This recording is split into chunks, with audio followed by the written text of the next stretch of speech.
Good morning, students. Here is a lesson number 12, friction, textual exercise question answers. Now, here it is question number 1, filling the blanks.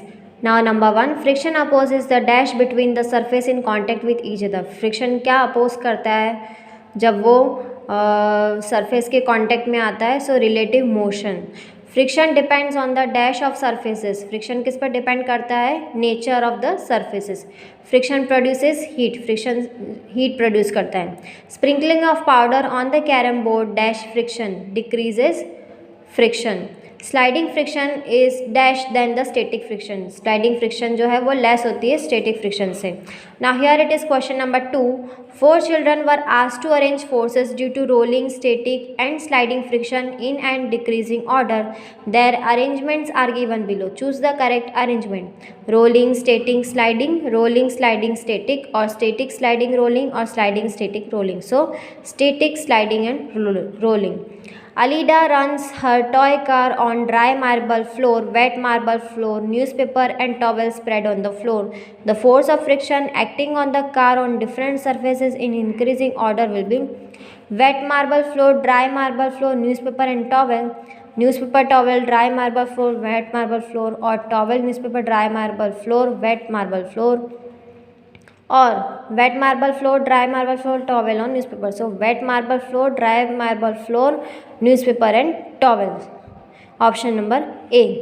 Now suppose your writing desk is titled suppose a writing desk is tilted a little. A book kept on it starts sliding down. Tilt हो जाती है तो book जो है वो slide करना start कर देती है. Show the direction of frictional force acting on it. A book kept on the tilt writing desk starts moving down. Thus, direction of frictional force is in the upward direction parallel to of the surface desk. Now, it looks like this. Frictional force इधर जा रहा है और book जो है direction of motion में ऐसे move कर रही है. Now, question number 5. You still spill a bucket of a soapy water on a marble floor accidentally. Would it make it easier to move difficult to you? For you to walk on the floor? Why? The layers of soap make floor smooth, due to which the friction is reduced and the foot cannot make a proper grip on the floor. जो layer soap का जो layer है वो smooth बना देता है floor को और उसी वजह से फ्रिक्शन जो है वो रिड्यूस कर देता है तो हमारा जो फुट है वो प्रॉपर ग्रिप नहीं पकड़ पाता फ्लोर पर. Therefore it is more difficult to walk on the soapy floor and we slip on the floor. Now explain why sportsman use shoes with spikes. Sportsman use shoes with spikes to get better grip on the ground. उन्हें grip अच्छी grip चाहिए होती है ground में, इसलिए वो spikes वाले shoes use करते हैं. It increases the friction between shoes and ground. और वो क्या करते हैं फ्रिक्शन और ग्राउंड वो शूज़ और ग्राउंड के बीच में जो फ्रिक्शन है उसे इंक्रीज करते हैं. So sportsman would not slip while he or she runs और plays. Now Iqbal has to push a lighter box and Seema has to push a similar heavier box on the same floor. Who will have to apply large force and why? The object will press floor and hard and produce more friction.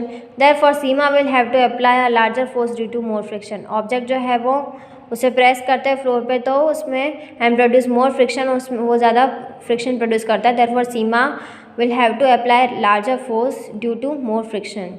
उसे larger force apply करना पड़ता है than to friction. Explain why sliding friction is less than static friction. The force required to overcome friction at the instant an object starts moving from rest is a measure of a static friction. On the other hand, the force required to keep the object moving with same speed is a measure of sliding friction. Force is required to overcome friction. वो friction को overcome करने में किसी instant object में on starts moving rest at the measure of a static friction. पहले वो move करना start करता है फिर rest करता है is a measure of static friction.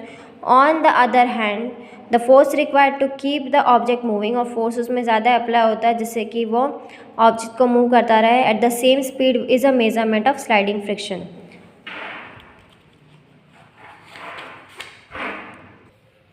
Interlocking regularities कुछ सर्फेसिस में ऐसे होती है कि कुछ जब स्लाइडिंग मोशन में होता है तो इंटरलॉकिंग कम होती है स्लाइडिंग फ्रिक्शन में और उसमें लेस टाइम होता है इसलिए वो इंटरलॉक नहीं होता सरफेस से, इसलिए स्लाइडिंग फ्रिक्शन जो है वो कम है, less than a static friction.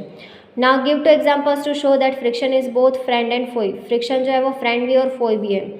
वो हमें अलाउ करता है कंफर्टेबली रोड पर वॉक करने के लिए। It allows us to write on a blackboard with a chalk as well as on the paper with pen और पेंसिल। वो हमें अलाउ करता है कि हम ब्लैक बोर्ड पे चॉक के थ्रू लिख सकते हैं, पेपर और पेन पेंसिल के थ्रू लिख सकते हैं। We can fix a nail on the wall, हम वॉल पर नेल फिक्स कर सकते हैं।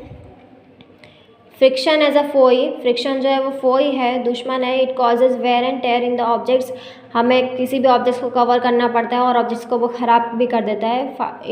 When a machine is operated, जब मशीन जो है वो ऑपरेट होती है तो हीट जनरेट होता है, उस वजह से वेस्टेज ऑफ एनर्जी होती है और कुछ मशीन्स के जो पार्ट्स है वो डैमेज हो जाते हैं। It opposes the motion of a moving object, वो मूविंग ऑब्जेक्ट के मोशन के अपोजिट में होता है, अपोज करता है उसे। As a result speed of the object decreases, जो स्पीड होती है ऑब्जेक्ट की वो डिक्रीज होती जाती है। Now question number 10, explain why objects moving in fluids must have special shapes. जो मूविंग ऑब्जेक्ट्स हैं इन फ्लूइड में जो मूविंग ऑब्जेक्ट्स हैं उनके स्पेशल शेप्स क्यों होते हैं। So the frictional force exerted by fluid is called drag. जो फ्रिक्शनल फोर्स एक्सर्ट होता है फ्लूइड में हम उसे ड्रैग कहते हैं। When the objects move through fluids they have to overcome friction, जब ऑब्जेक्ट्स मूव करता है फ्लूइड्स के थ्रू और उन्हें they have to overcome friction acting on them, और उन्हें फ्रिक्शन जो है वो अप्लाई करना पड़ता है। और in this process they lose their energy, और इसी वजह से वो अपनी एनर्जी लूज़ कर देते हैं। So objects are given special shapes, और ऑब्जेक्ट्स को स्पेशल शेप्स दिया जाता है जिससे कि वो फ्रिक्शन को रिड्यूस करे। And this type of shape is known as streamline shape, और इन शेप को हम स्ट्रीमलाइन शेप कहते हैं। So here is a lesson number 12, question answers is finished. I hope this video will help you to learn at home. Stay home, stay safe, keep learning and watching this video. Stay tuned till our next session. Bye bye, take care, have a joyful day, have a wonderful day.